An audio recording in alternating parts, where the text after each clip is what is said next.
Welcome to the Parenting Well podcast with Parent Engagement Network. I'm Dr. Shelly Mahon, your host, and today you're listening to Parenting Well, where we know that parenting well is challenging and that all parents are the best parents they know how to be. We firmly believe that the foundation for raising healthy, happy youth is for us as parents to fill our own well with useful, reliable, credible information, tools, and strategies. Having a well of resources leaves us more engaged, educated, and empowered to support our children in being strong, resourceful, confident, and resilient in the face of life's many challenges and adventures. Today's well source is Avani Dilger. Avani is the founder and executive director of Natural Highs, Healthy Alternatives to Drugs and Alcohol Use. She is also a licensed professional counselor, a certified addiction counselor, a somatic psychotherapist, and a member of the Motivational Interviewing Network of Trainers. She specializes in substance abuse treatment with adults, teens at risk, and families. Thank you so much for being here today, Avani. I'm so happy to be here. So I'm really excited. We are here to talk about the new documentary, Alcohol, the Magic Potion. And so first, I just would love it if you would share a little bit about how you got involved in this project and what people can expect from this documentary.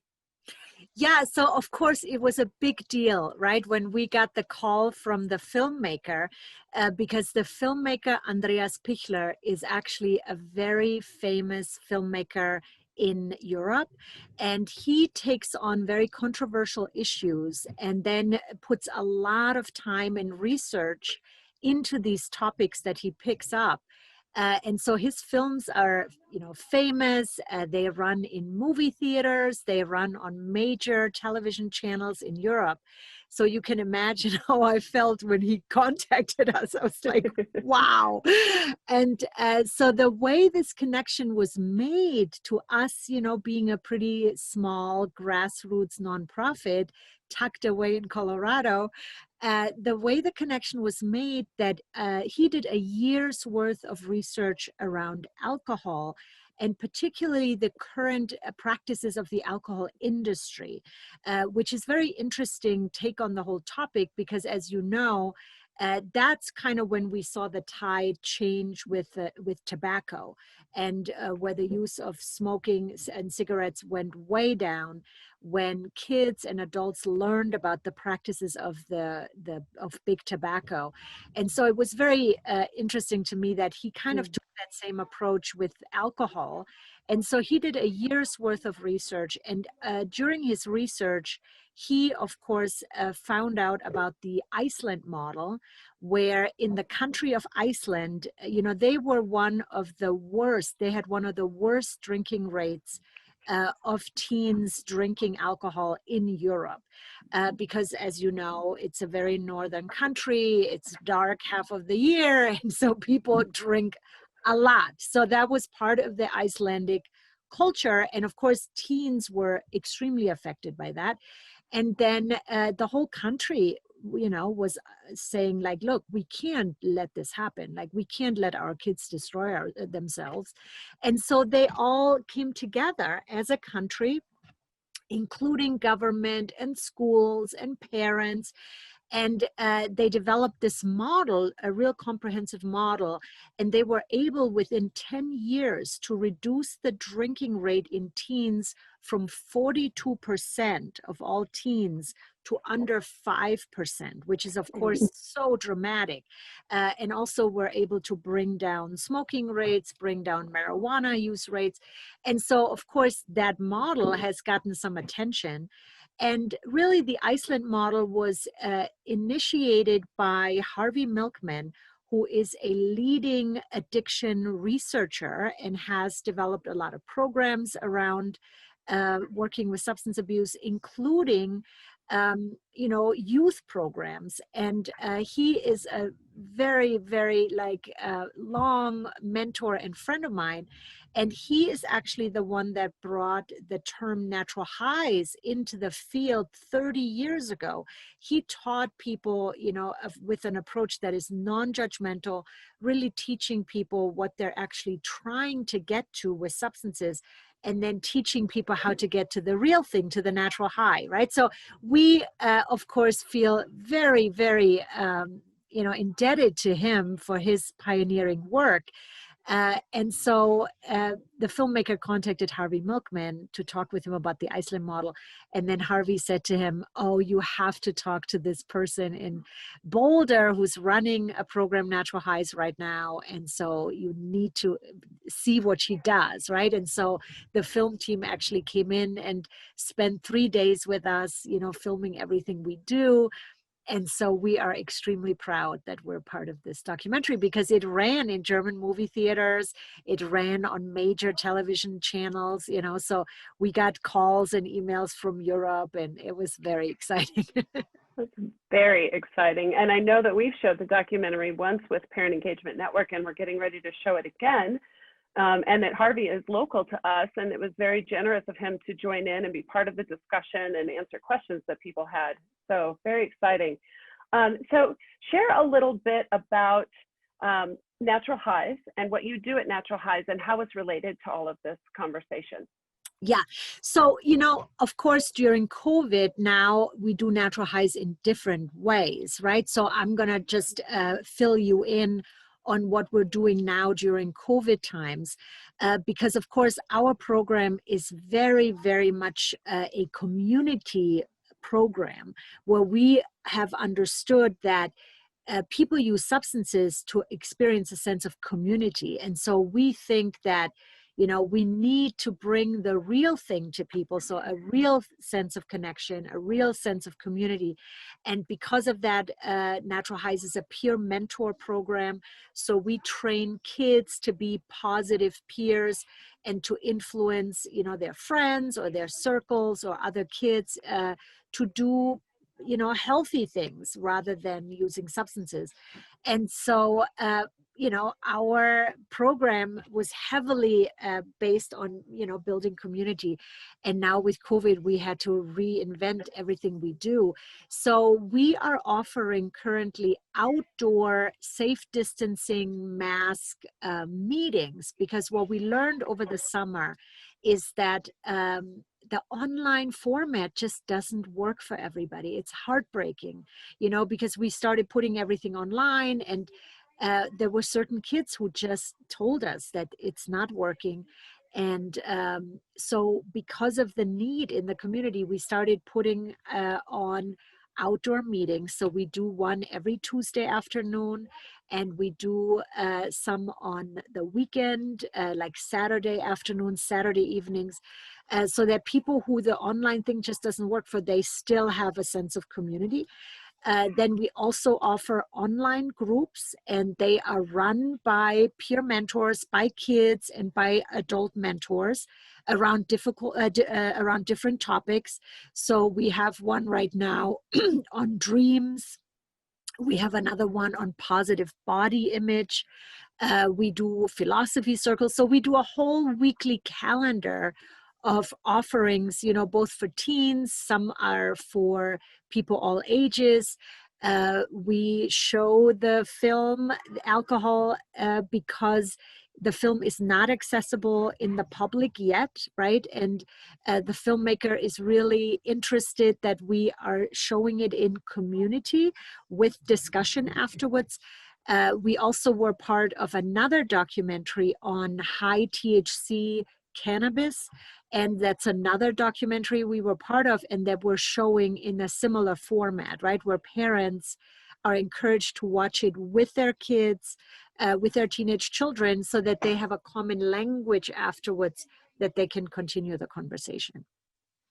Great. And I know that I've been around and seen the work at Natural Highs for a long time, and I know that part of what makes it successful is that you're introducing actual strategies and techniques that can help kids achieve those same feelings, and that's the natural part of it. So I think that's really great. As it relates to the documentary, can you share a little bit about what the documentary covers, what it's about, and how he approached the conversation around alcohol? Yeah, so it's a full-length film, right? It's a 90-minute documentary, and you're going to see a lot of insight into the practices of the alcohol industry, really in Europe and around the world, which again, we know that that's a really powerful approach for teens, because if teens see that they're really taken advantage of, and that they're getting hurt for profit, we have seen this approach be very successful in really waking up kids and adults to want to question this kind of cultural practice, why we use alcohol to celebrate or why we use alcohol to feel connected.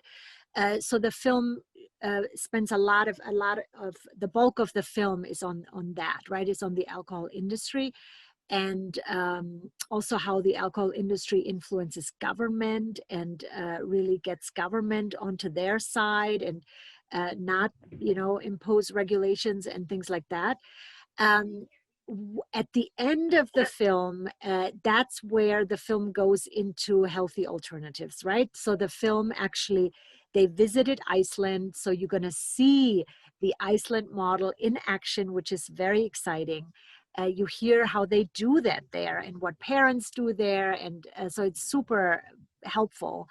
And then we are the second alternative towards the end of the film. And, the filmmaker told us afterwards that he said, we wanted you to be a much bigger part of the film, and unfortunately couldn't do that. But they actually created beautiful bonus material. So actually on their website, there's a lot more of the footage on natural highs. But I think even the piece in the film, gives a lot of insight into how we work. And so we like that it's getting known, because our groups don't look like a traditional drug prevention program. We do a lot of kind of adventure, healthy risk, interesting practices for kids, and also practices that really immediately show you that you can do healthy things to change your state. We do a whole initiative right now, how to turn anxiety into your superpower, that we have also done with Parent Engagement Network. So we want to just show kids, like, look, you don't need alcohol or marijuana or another drug to help yourself relax. There's other practices you can do that. And, we work with herbs and acupuncture and all kinds of things that are very intriguing to kids. And I think that's what the difference is, right? Why kids want to be part of Natural Highs. Right. That and that non-judgmental piece where you're giving them options and choices, and they get to make their own decisions. When I saw the documentary, I liked that it followed the story of an individual's life and kind of how alcohol had affected her. And that was where I saw a lot of the integration of like how it affected her health, how it affected her relationship. So I think it's rich with a lot of different information. Is there a particular group or population or age that this film is most appropriate for? I think it's appropriate for anybody who wants to have a conversation, either with family members or with a loved one or a friend, where people want to have a conversation about alcohol but don't really know how to start it. That's where I think the film is the most powerful, right? So people should not watch this movie alone. People should literally, invite a friend and say, hey, there's this famous European documentary on alcohol. Would you like to watch it with me? Right? And then continue the conversation. I think it helps have this conversation in a very non-judgmental way, but also in a very updated way, right? Because I think a lot of times parents have a hard time having these conversations because people feel, well, I don't know enough, or I'm not an expert. Like, who am I, to talk, to bring up this conversation? Well, this film will give you a lot of language and a lot of updated information for you to have this conversation, whether it's with a child or with an adult or a family member or a friend. So I think that's the most powerful. In terms of age appropriate, right? So I would think it's very appropriate for teens. There are references in the film to prostitution in Africa, because the alcohol industry has actually, hired prostitutes to advance the sales of alcohol, which is just a terrible business practice. So there are references to prostitution. So when parents ask me, is this film appropriate, for a 10-year-old or a 12-year-old, I let them know that there are references to prostitution. And if, this is something you don't want your child to be exposed to, then the film might not be it might not be right for them, right? But there's no graphic images of that. There is graphic images of people who are drunk, obviously, but kids are exposed to that, right? And so, but that's where I would say parents need to make the judgment call. Right. I would love to follow that thread about having conversations, because that is a thing that we see a ton with parents, is that it's very difficult to have these tough conversations with their kids. And I heard what you said about there being some common language, especially if you're sitting there and watching it with your child, and maybe it just introduces some talking points or even just opens the door for the conversation. But what are some maybe sentences, strategies, techniques that you would advise parents to be in that kind of conversation with their kid? Like, what advice would you have for them? I mean, the question that comes up a lot is because alcohol is so normalized in our culture, and this old kind of thinking that, oh, if a drug is legal, it must be better for you than an illegal drug. Well, we know now that that's not true at all, that we have drugs legal that are actually incredibly damaging, especially to a teenage brain, like cannabis or alcohol or nicotine. And the film is very clear on that. There are people speaking in the film that really the most deadly drug that we have right now is one of them is alcohol, so on that level, it's very helpful to have a conversation. It's also very helpful, one of the things I think that is sometimes hard for parents is that parents say, well, I'm drinking alcohol. Is that, how should I say to my kid that, it's legal above 21, but, I'm drinking alcohol, but I don't want you to drink it. And, that's a big question. And I would say, of course, each person needs to find their own way. But we do know that kids don't really listen to what we say. They watch what we do.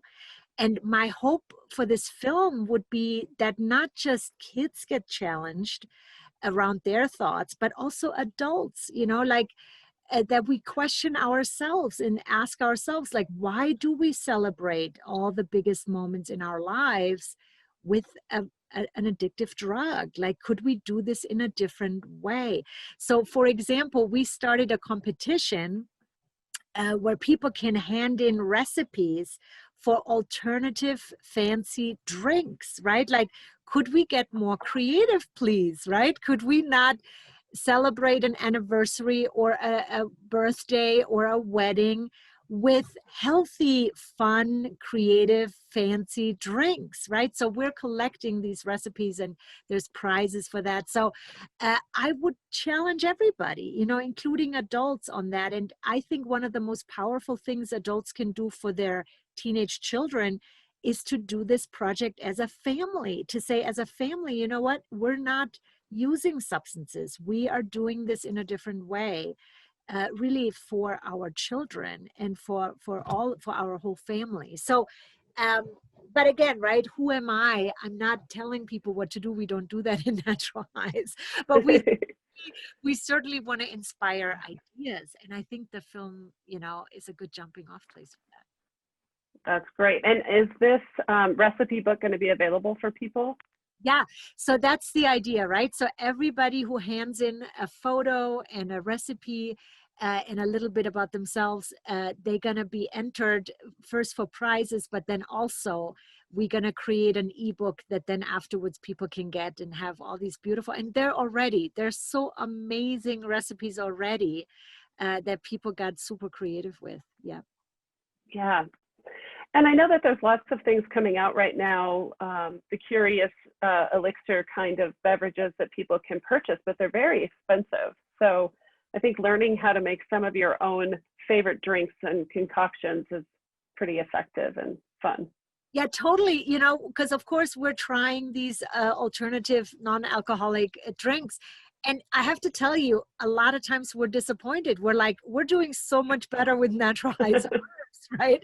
Because we've been doing this for a very long time, experimenting with healthy herbs that make you feel good, that help you feel being relaxed, but that are non-addictive and actually help your brain function better, you know? So there's so much available now that, you know, it's not really necessary to fall back on a substance like alcohol. Yeah. Yeah. And another very exciting thing happening is your new podcast, This Badass Sober Life. Can you share a little bit about that? Yeah. So we are so proud of launching this new podcast. And it's called This Badass Sober Life, because we want to show that being sober does not mean, you know, just not doing drugs or alcohol, but that it means really living life in a better way, in a funner way, in a more interesting way. Because if you don't use copies, you know, we teach in Natural Highs that alcohol, marijuana, any other drug, it's really copies, manipulating your own neurotransmitter system. And once you know which drug is influencing which neurotransmitter, you can do that in a healthy way, right? You can support your own serotonin, your own GABA, your own dopamine, with different activities and herbs and building blocks and all of that. And so we think that that's really super exciting. And so that's why we called it This Badass Sober Life. The other reason we're so excited about it is because it's a community podcast, right? So you will hear different people interviewing a wide variety of people. So we have kids interview adults, we have adults interview kids, we have kids interview kids. So we have really a wide range of experiences and backgrounds that make the podcast really rich and inspiring. Yeah. That's fun, fun, fun. What are some examples of the guests that you've had so far? So, for example, we had one of our peer mentors who's a high school teen interview Erin Huey, who runs Fire Mountain programs, so who got into this whole world of providing treatment. You know, he started out basically having kids in his house, saving them from the streets. And that has now grown into a full-on residential treatment center. And he's also a parent. And so to hear a teen interview a parent and parent coach about parenting teens is just hilarious, right? I mean, it's so fun. So that was one of my highlights for me personally. And then another one that was really moving is we're offering Natural Highs right now for women in the justice system whose lives have been really affected by drug use and mental health and trauma. And I interviewed a woman who is now a peer mentor who has literally gone through hell in her life with lots of loss and trauma. And she talks about how Natural Highs has helped her turn her life around.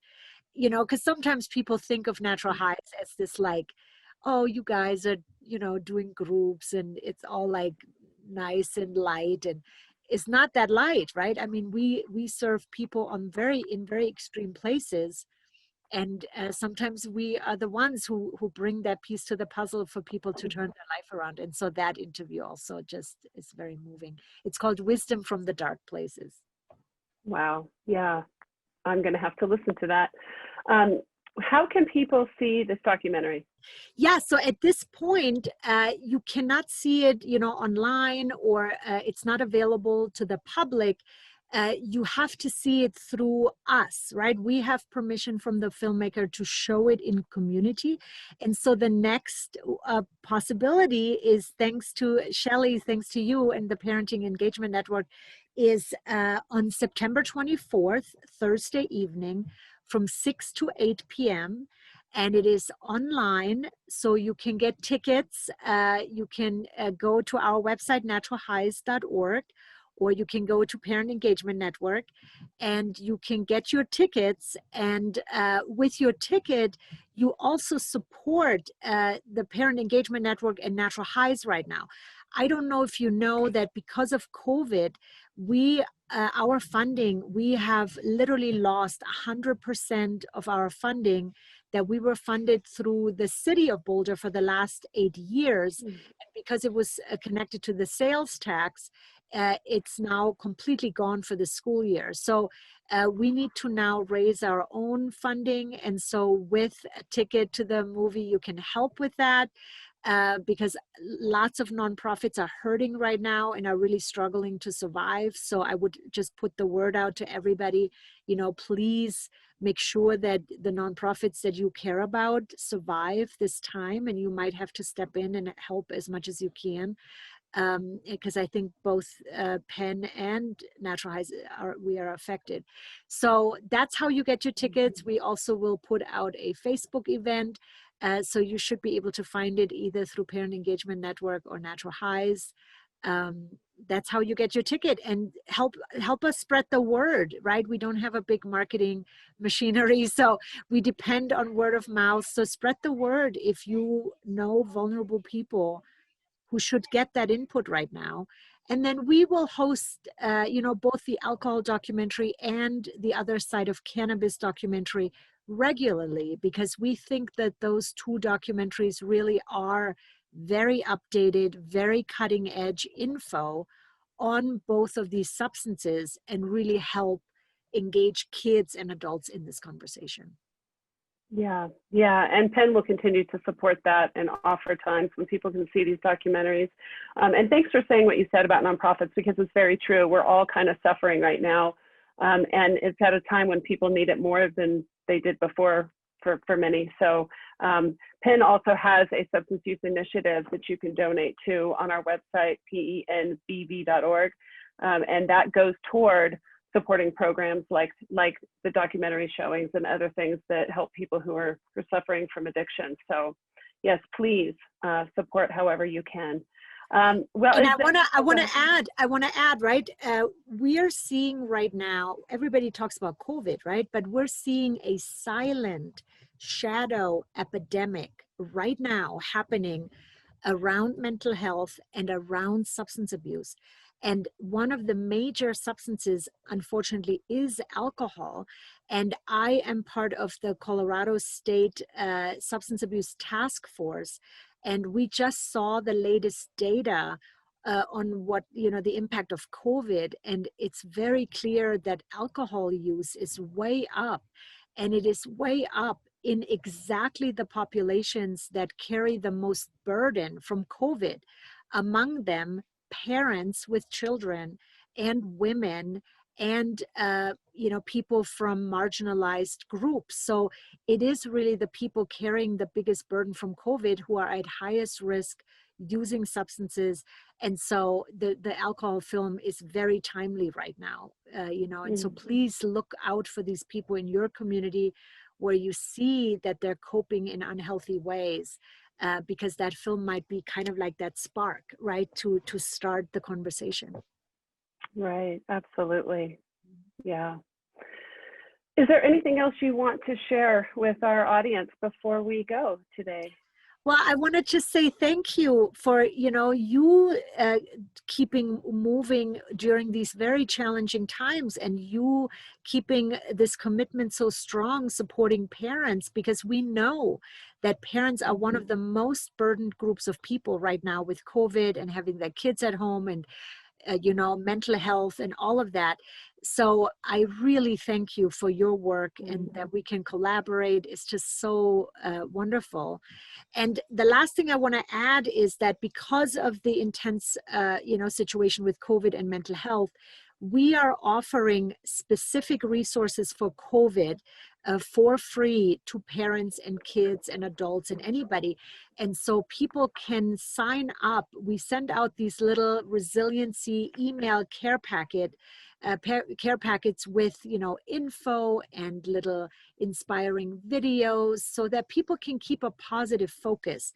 And anybody can sign up for these emails for free on naturalhighs.org. And I'm sure you will put that link in the show notes so that people can access that, right? So if you have a person who right now is depressed and can't even get out of bed, you know, sign them up because you might really help them just get that kind of spark and that positive inspiration to keep going. You know? Yes, and thank you for putting those together. I have looked at many of them, and you know, in line with the conversation we were having about doing things together as a family, many of them give you that conversation starter and that activity that you can sit down and do together. So they're really wonderful. Thank you for continuing to plug forward and put these kind of resources out there for our families.